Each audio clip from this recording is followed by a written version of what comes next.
poquito nomás mientras se me termina de sumar.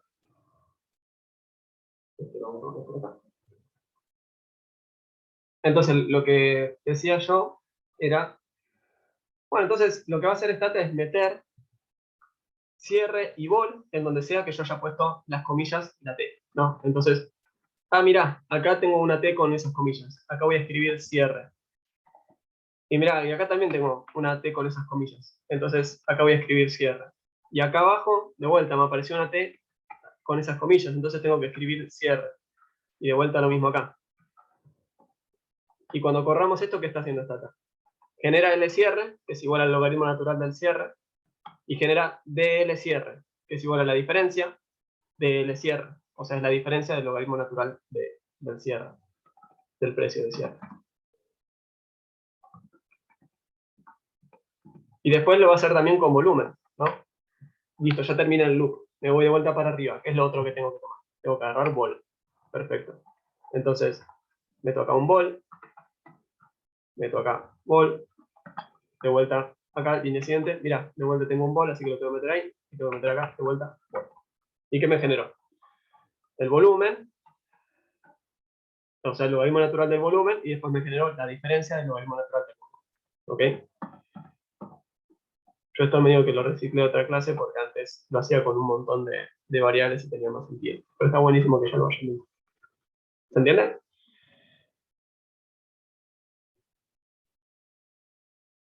Sí, sí, perfecto. Buenísimo. Entonces, creo que el grupo que lo corrí. Fíjense que estamos generando el logaritmo y la diferencia del logaritmo. Después, cuando tengamos eso, lo que podemos hacer es graficar la diferencia del logaritmo. ¿Y cuál es la diferencia entre el gráfico anterior y este gráfico que estamos haciendo ahora?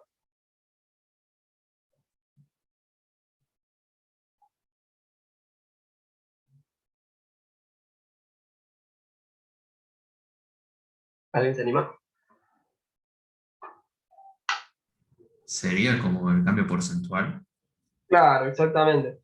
Eh, sí, si somos muy precisos, tendríamos que aclarar que es una aproximación, o sea, que no es exactamente la tasa de variación, sino que hay algún error de aproximación ahí, pero sí, es efectivamente el cambio porcentual. Entonces antes, para nuestro ejemplo que teníamos, bueno, vamos a hacerlo. Imagínense que acá tenemos, ¿no? Cierre, perdón, no se ve nada este color. Este de acá se va a ver, no. Teníamos cierre, ¿no? Y acá sería 20, y acá sería 30. La diferencia, el precio de cierre, vendría a ser, dijimos, este de acá menos este de acá, o sea, 10.000. Esto está en términos monetarios, esa es la unidad de expresión.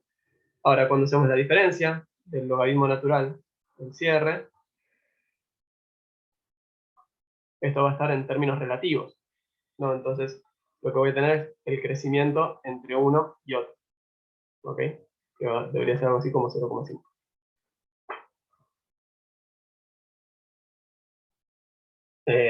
Algo así, como les digo, va a haber seguramente algún error de aproximación, pero debería andar por ahí.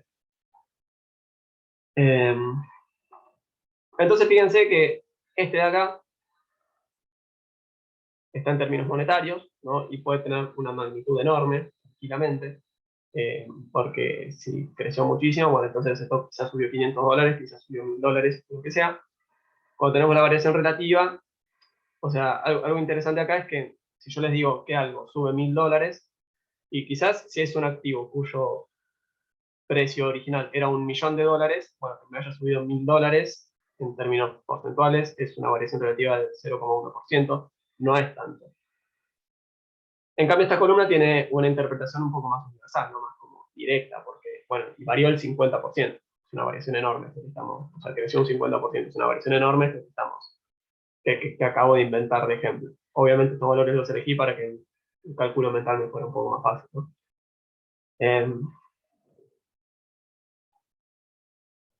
Bueno, hasta acá estamos.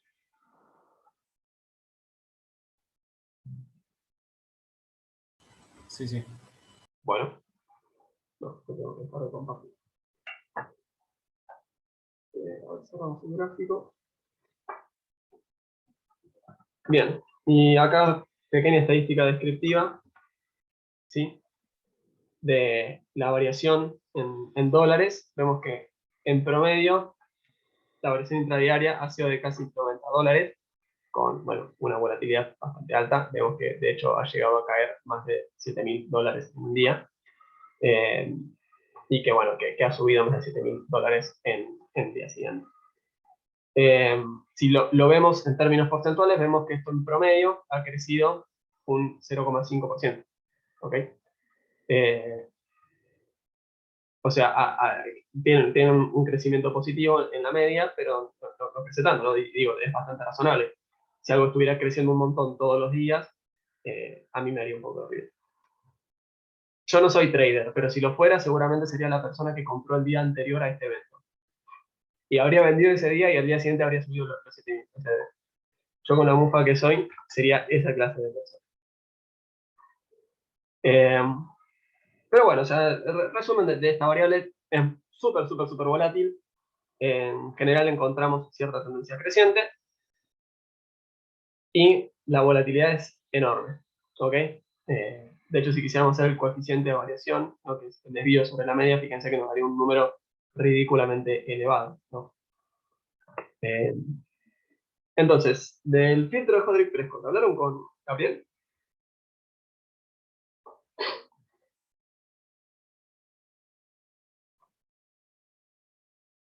Sí, ¿no?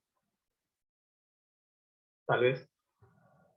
No saben, no responden. No, me parece que eso no hablamos.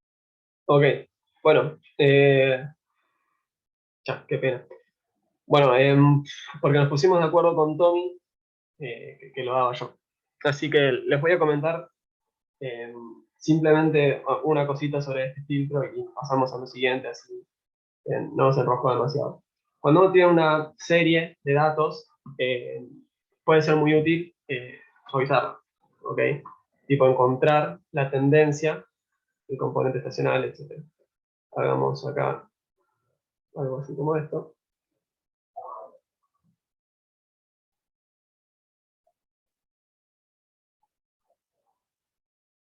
Si uno tiene una serie que va haciendo algo así como esto.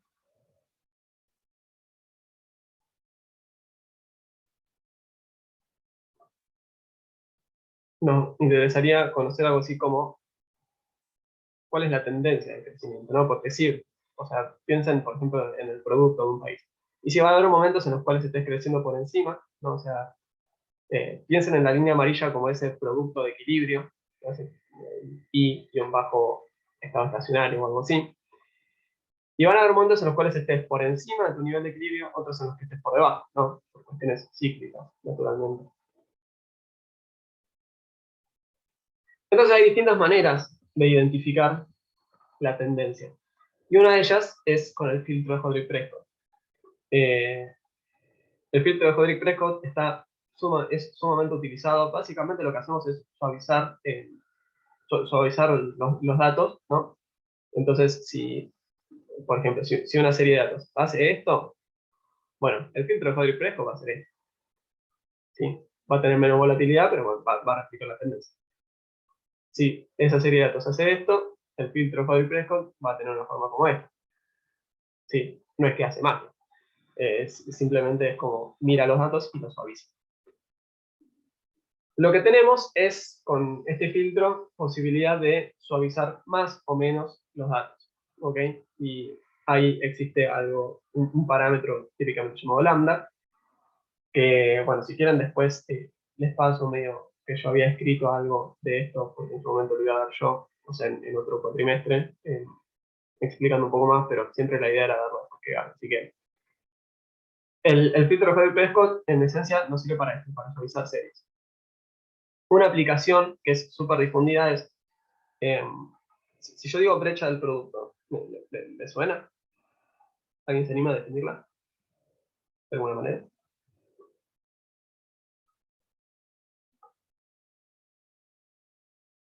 Sería la diferencia entre el producto potencial y el producto efectivo que tenés en ese momento. Claro, exactamente. Entonces, lo que tendríamos como el nivel de producto de equilibrio contra el real, ¿no? Entonces, si estoy creciendo por encima del nivel de equilibrio o debajo, voy a tener una brecha positiva o negativa, según cuál de los dos casos, ¿no? Entonces, el filtro de Hodrick-Prescott, al suavizar, justamente lo que nos permite es tener una métrica, probablemente con sus imperfecciones, pero nos permite tener una métrica de la brecha del producto. Es sumamente utilizado en 1.000.000 de papers, así que está buenísimo que sepan que es una forma de... a ver si me responde el lápiz. Es una forma buenísima que conozcan esto. O sea, por ejemplo, yo acá tengo el producto que está por encima del producto potencial y ahí tengo una brecha del producto positiva y acá al revés. Entonces, ¿qué podemos hacer? Podemos hacer la serie verde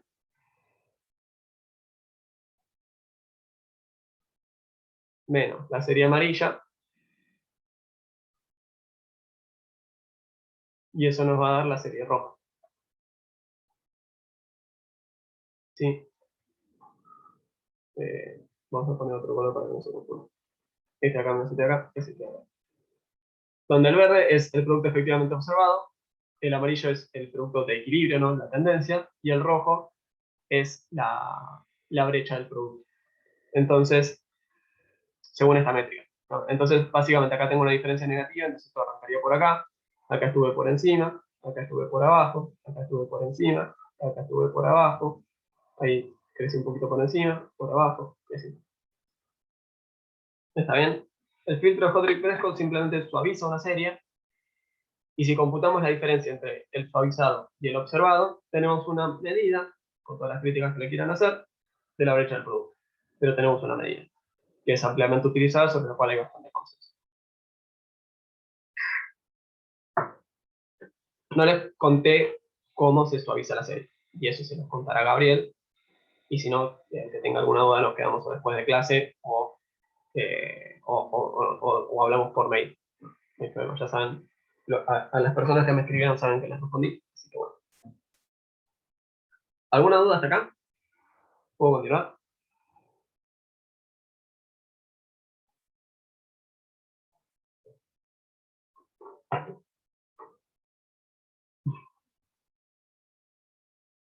Bueno, ahora lo que vamos a hacer es aplicar el filtro de Hodrick-Prescott. Esto lo pueden hacer con un comando que se instalan, si les descarga el código, hprescott, ¿sí? H de Hodrick y Prescott de al fin adivinado. Cuando tienen eso, ya se descargan este comando acá, que es hprescott, ¿sí? ¿Y qué es lo que hay que, cómo funciona este comando? Bueno, le tengo que decir cuál es la variable a la cual le quiero aplicar el filtro, por ejemplo, cierre. Le tengo que decir qué nombre quiero que le genere a la variable esta, que va a ser la de la tendencia. No, por ejemplo acá, nueva, yo le pongo nueva guión bajo para que eso va a ser lo que anteceda al nombre de la variable original. Y esto de smooth es el parámetro de suavizado, si quieren, ¿está bien? Yo con esto medio que tengo una representación que es un poco más gráfica, que tiene que ver con, hay un par de papers donde dicen, yo como elijo el parámetro, o sea, cuanto más alto sea ese parámetro, más se suaviza. Esto tiene atrás una ecuación donde, ahora no recuerdo la fórmula, pero básicamente, cuanto más alto sea ese parámetro, mayor va a ser la suavización. Cuanto más chico sea, menor va a ser la suavización, ¿no? Entonces, ¿cómo elegimos eso? Bueno, hay un par de papers donde hablan de, bueno, ¿y cómo lo elijo? Bueno, lambda, que es ese parámetro de suavización, tendría que ser igual a 1600 por la cantidad de días que entran en un mes elevado a la cuarta. ¿Ok? Y de ahí saco yo este número demencial que tengo escrito acá. Igualmente, esos días, o sea, ese parámetro mío que está bastante establecido, ¿no? Como que si se meten en internet al toque les dice que es 1600 para datos trimestrales, que es, creo que no sé, 400 para datos anuales, ¿viste? Cosas así. Entonces, yo voy a empezar generando esta suavización con este parámetro que vendría a ser, si sigo esta ecuación, vendría a ser el parámetro en formato diario. Y lo que hizo básicamente ahora Stata cuando corrió esta línea fue el filtro de Hodrick-Prescott a la serie que se llama cierre. Eso me lo va a almacenar en una variable que se llame nueva 1 bajo cierre sm-1. O sea, si tiene un nombre largo. Y esa suavización la va a hacer con este parámetro de suavización. ¿Sí? Si yo grafico las dos series, fíjense que acá el parámetro es tan alto que la suavización es directamente una recta. No, ni siquiera se va apareciendo, ni siquiera va oscilando con respecto a cómo se mueve. Es directamente la tendencia lineal, ¿no? O sea, es tan alto como suaviza que directamente es una recta. Pero ese parámetro, como después si quieren les paso los papers, o sea, es como algo discutible. Entonces probemos igual con otros parámetros, a ver cómo se vería, ¿no? Entonces yo acá voy a generar con uno un poco más chiquito, ¿sí? Y después con otro más chiquito todavía. Entonces acá lo que acabo de hacer es, bueno, hice el filtro de Hodrick-Prescott para la variable cierre. La tendencia la voy a guardar en una variable que se va a llamar nueva2-cierre y otras cosas más. Y eso lo suavizo con un parámetro de suavización más bajo. ¿Sí? En vez de este que es como billones, este de acá es 129.000. ¿Sí?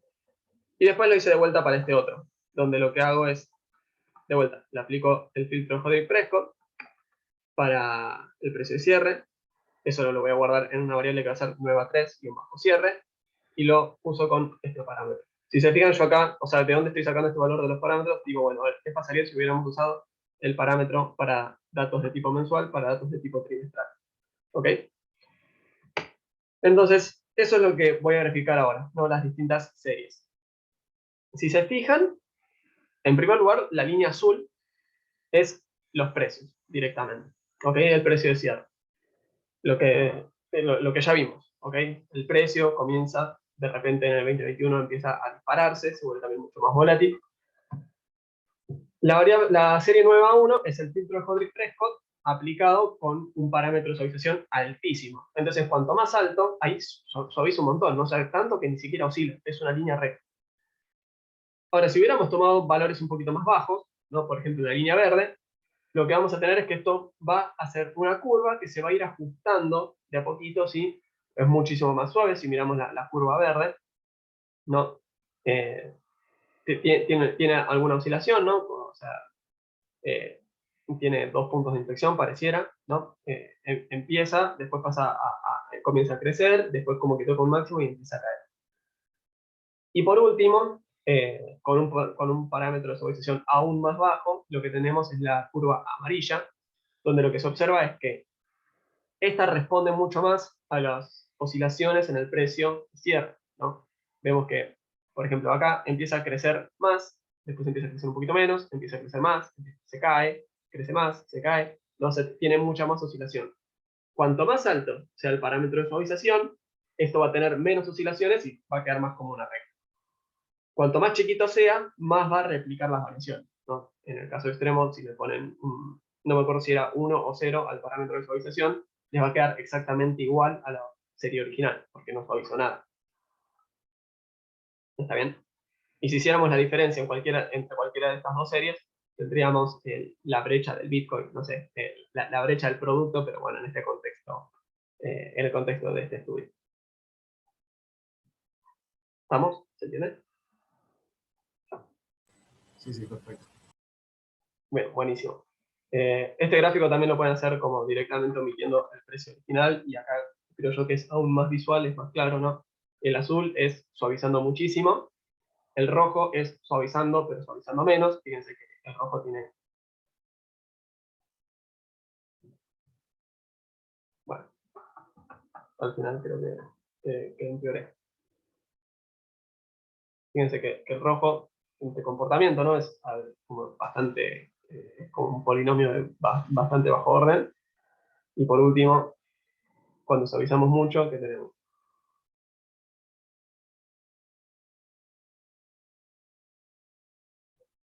que hay muchísimas más oscilaciones, nos suavizamos menos.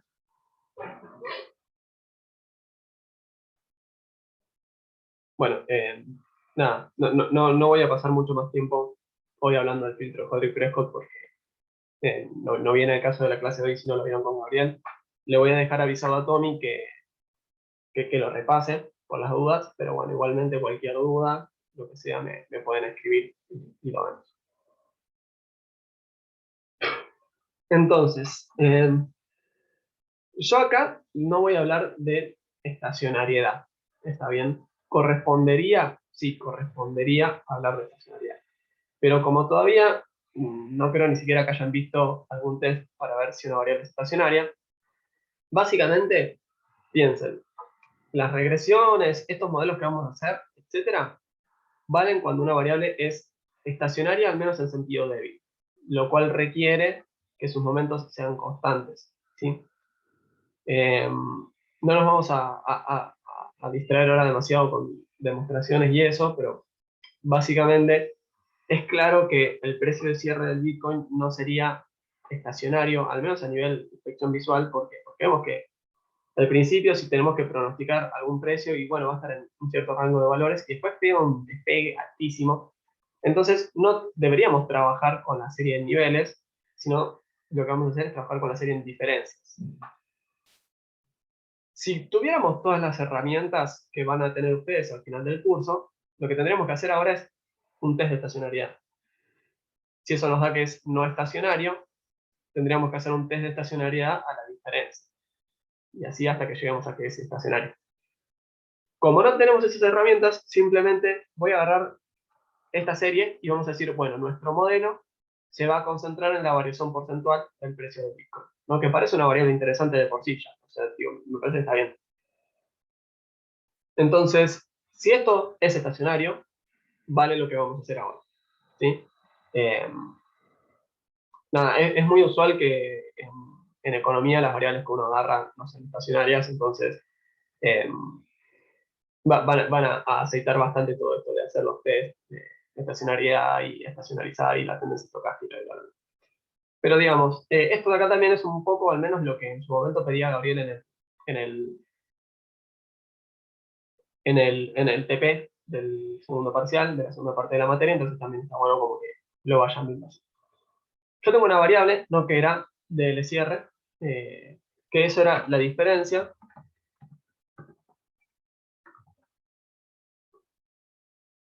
que esto de acá era la variación porcentual del precio del Bitcoin, ¿no? Fíjense que de cajón esto es, o sea, puro ruido, es muy volátil. Bueno, vuela un montón, lo que vemos es, más allá de su alta volatilidad, que bueno, que es bastante estable, ¿no? Digo, no es que esto está creciendo todo el tiempo ni cayendo todo el tiempo. Entonces, más allá de si hacemos un test o no, espero que estén más o menos de acuerdo en que es una variable interesante. Primero, ¿qué podemos hacer? Podemos extraerle la tendencia lineal, ¿no? O sea, por ejemplo, si esto tuviera una pequeña tendencia lineal, nosotros se la tenemos que extraer, porque básicamente no es estacionario. Entonces, si hacemos una regresión contra el periodo, o sea, contra el número de periodo, simplemente lo que vamos a estar haciendo es, bueno, hacerme la regresión lineal, ¿sí? Que me va a estimar esta recta. ¿Ok? Eso es lo que hago en esta parte. Estoy regresando el precio, la variación porcentual del precio de cierre contra una variable de pedido. O sea, simplemente estoy mirando la tendencia lineal del precio de cierre. ¿Ok? Y esto de acá, voy a borrar un poco la pantalla. Y de esto de acá podemos extraer nuestra tendencia, ¿sí? O sea, yo acá estoy haciendo la regresión. Fíjense que tenemos una pequeña tendencia negativa. Esto probablemente por la debacle del final. Y de ahí podemos hacer los valores predichos, o sea, básicamente la tendencia, la podemos almacenar en una variable que va a ser, que le ponemos el nombre que queramos, ¿no? Trend. Después tenemos los residuos de eso que van a ser la serie sin la tendencia, ¿no? O sea, básicamente si yo tenía esto viene de otro lugar, pero si quieren después lo vemos, pero uno puede descomponer a la serie en distintas componentes, ¿no? Yo acá tengo la serie original, vamos a ponerle I, tiene una parte de tendencia, una parte de estacionalidad, y después tiene dos componentes más, una es de ciclo y la otra es de irregular, que básicamente las vamos a tratar igual. Si yo hago I menos la tendencia, esto de acá me da I sin tendencia. Entonces básicamente hice la regresión y obtuve la tendencia. La tendencia me la guardé en esta serie, entonces los residuos de esta regresión son las series sin tendencia. Ahora vamos a hacer lo mismo con la parte de la estacionalidad. Vamos a agarrar esta serie que no tiene tendencia y le vamos a restar la estacionalidad. La estacionalidad, ¿qué vendría a ser? Básicamente, muchas series tienen, cuando hablamos de comportamiento estacional, como que es reiterativo, ¿no? Por ejemplo, que el IPC se dispare en enero, ¿no? Porque hay un aumento del consumo, producto de vacaciones y aguinaldos, que en realidad esto es más en febrero, pero bueno, supónganse que en febrero esto se relaja, en marzo hay algún disparo porque clases y esas cosas, después en abril suele calmarse, en junio o sea, habrá un disparo por, qué sé yo, ahí me salté un mes, pero bueno, entonces esto podría ser cierta estacionalidad, ¿no? Que hay meses que siempre tienen más inflación contra meses que tienen siempre menos inflación. De hecho, esto de febrero fue algo bastante conversado ahí en la última época de Sturzenegger en el Banco Central. Entonces, básicamente, si yo ya sé que todos los febreros tengo un pico inflacionario porque hay un aumento del consumo, por ejemplo, bueno, entonces eso se puede incorporar al modelo, puedo obtener la componente estacional y quitárselo a mi serie. Y si le saco esas dos cosas a mi serie, me va a quedar la serie sin tendencia y sin estacionalidad. ¿Ok? Y eso es lo que voy a hacer acá abajo. Como yo no estoy trabajando con meses, o sea, en vez de tener, qué sé yo, el IPC y un montón de años, si fuera el IPC con datos mensuales por un montón de años, ¿qué haría para la estacionalidad? Metería una regresión contra cada mes, ¿no? Una dummy para enero, una dummy para febrero, una dummy para marzo, y así. Como ahora estoy con datos diarios, la estacionalidad no la puedo poner a nivel mes. De hecho, tengo un solo año. Entonces, no tengo manera de saber si el precio del Bitcoin se infla todos los eneros. Simplemente no puedo. Entonces, al menos con esta base de datos. Entonces, lo que puedo hacer es sí considerar la estacionalidad a nivel diario, ¿no? Que si lo piensan tiene bastante sentido, porque uno podría esperar que, bueno, que los sábados y domingos, al ser días no hábiles, que haya menor volumen operado, que varíe menos, por ejemplo, que si está creciendo, bueno, que esos días, como se opera menos, también que crezca menos, por ejemplo, eh, o lo que sea. Entonces, si incorporamos esto, entonces tendríamos que generarnos una dummy para cada día, ¿ok? Y yo esto lo hice de una forma un poco express, o sea, yo me podría haber generado un condicional, pero lo que hice fue generarme una variable que se va a llamar día num, ¿ok? Acá.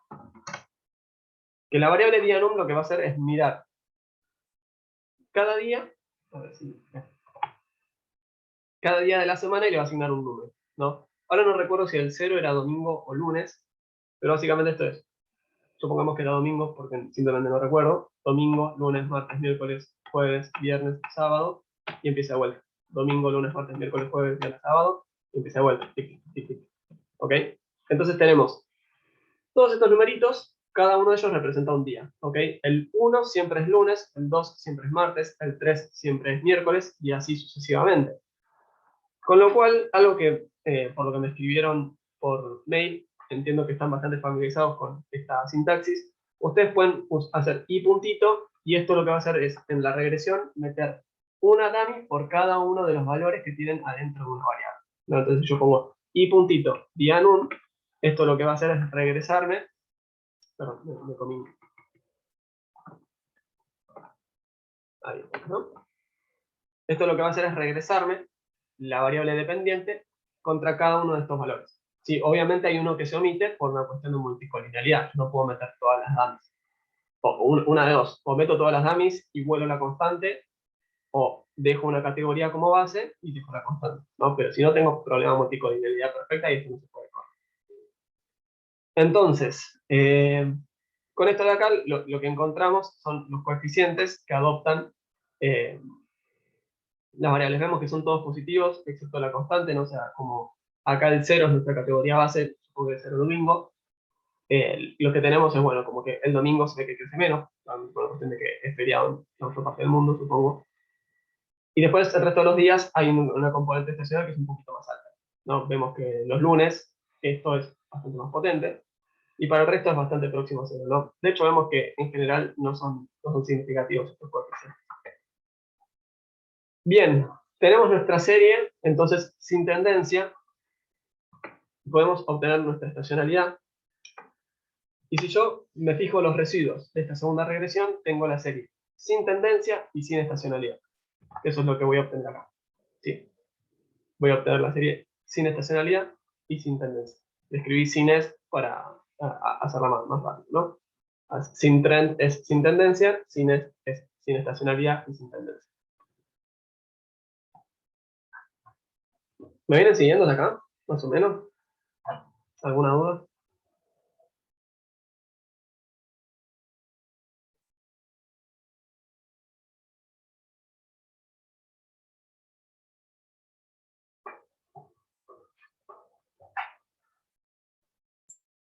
Todo claro. Muy bien. ¿Alguien más? Yo siento que se están reaburriendo. Pero no sé si hay otra medida de edad. Nada. Bueno, de última, al final de la clase hacemos ronda de sugerencias para el cuatri que viene. Bien, entonces, ¿ya discutieron de modelos ARMA con Gabriel? Sí, sí, sí. Bueno, buenísimo. Les paso un par de comandos. La metodología de Box y Jenkins la van a ver la semana que viene, así que ahora no me voy a concentrar demasiado en esto, simplemente lo que voy a hacer es proponer un modelo que lo voy a sacar medio de la galera y vamos a decir, bueno, ok, este es el modelo que voy a usar y está bien, no mucho más. Entonces, podemos obtener el gráfico de autocorrelación de una variable, ¿sí? Acá fíjense lo que estoy haciendo es AC, que viene de autocorrelación, de la variable que nos interesa a nosotros, ¿no? Sin estacionalidad. Debería ser sin tendencia y sin estacionalidad. Agarramos la variable esa que ya nos quedó preparada. Lo que es grisecito vendrían a ser los intervalos de confianza. Lo que son estas barritas azules son cada coeficiente, ¿no? O sea, este vendría a ser el coeficiente de autocorrelación de orden 1, el coeficiente de autocorrelación de orden 2, el coeficiente de autocorrelación de orden 3, orden 4, 5, 6, y así sucesivamente. Esto también se puede, o sea, este mismo gráfico lo podemos hacer para la función de autocorrelación parcial, que si no la vieron aún, simplemente hagan de cuenta que no dije nada y olvídense de esta parte de la clase. Esto lo que nos graficaría básicamente es qué valor adoptaría el último coeficiente de un proceso AR de dicho orden, ¿no? Entonces, este vendría a ser el phi1 de un AR1, este vendría a ser el phi2 si yo estimo un AR2, este vendría a ser un phi3 si estimo un AR3, y así.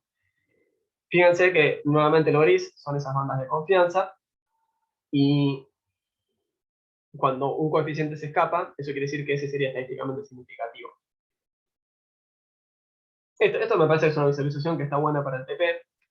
Hay una forma más práctica que nos resume toda esta información de una forma un poco más, no sé si eficiente, pero al menos un poco más cómoda. Que vendría a ser directamente usar CoreGram, ¿ok? Como el correlograma. Y fíjense que esto directamente ya que me trae.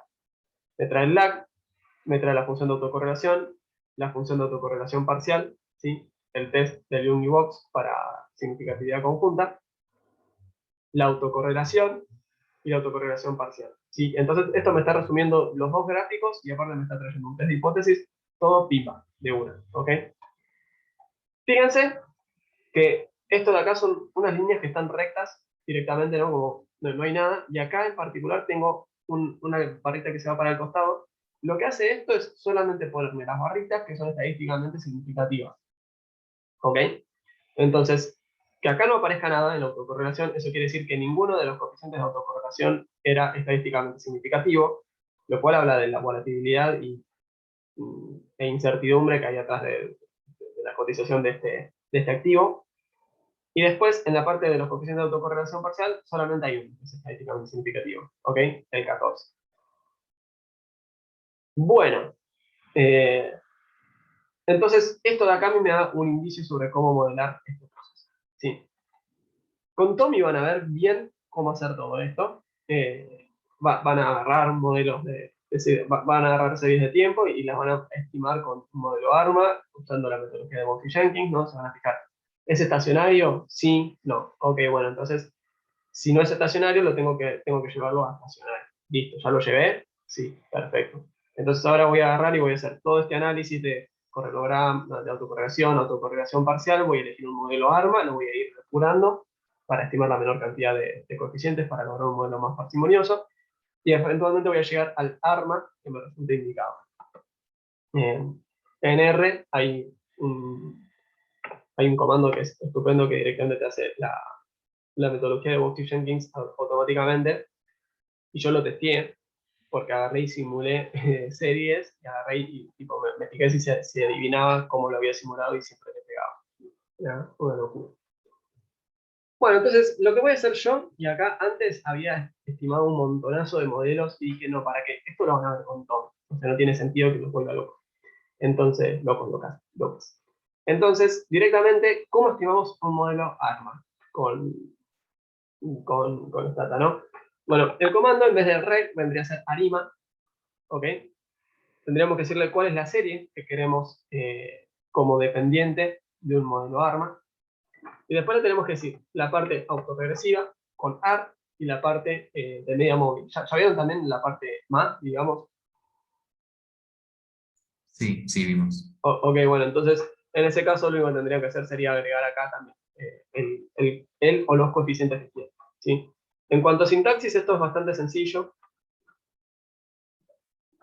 Esto atrás tiene un algoritmo que puede no converger, ¿no? O sea, tipo dato de color. Si eventualmente tienen que correr algo ustedes, tengan en cuenta que tranquilamente pueden no converger. Si ustedes ponen una barrita, ¿sí? Esto lo que va a hacer es estimar, o sea, lo que va a interpretar, ok, esto es un ARC y me interesan los coeficientes que van desde el 1 hasta el 14, ¿no? De hecho, podrían poner 1/3, 7/14, y esto nos estimaría un ARC con coeficientes 1, 2, 3, 7, 8, 9, 10, 11, 12, 13, 14. ¿Sí? Solamente para esos lags. Para los lags 4, 5 y 6 no estimaría nada. ¿Ok? ¿Te hago una consulta? Sí, Esto Nico. es lo mismo.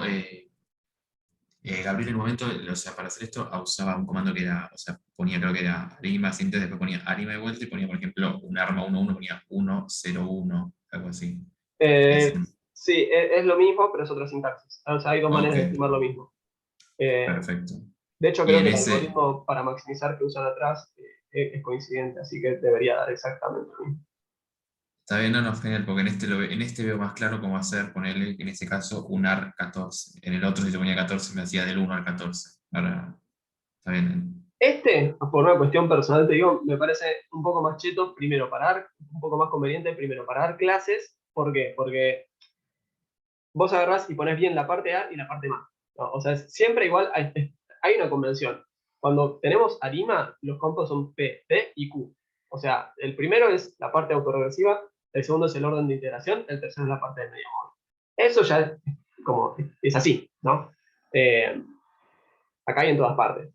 Eh, con esto de acá, aparte tenés otra flexibilidad, que es que puedes agarrar y puedes omitir coeficientes, ¿no? Entonces, por ejemplo, si yo encuentro que solamente 1, 2, 3 o 4 coeficientes son estadísticamente significativos, con esta sintaxis yo los puedo saltear, ¿no? Porque, por ejemplo, yo acá quería llegar hasta el 14, pero me quería dejar todo un agujero entre 4, 5 y 6. A esos no los quería estimar. O sea, ya sé que no son significativos, estos de acá sácamelos. Entonces eso lo puedo hacer con relativa versatilidad, practicidad. De hecho, si no me equivoco,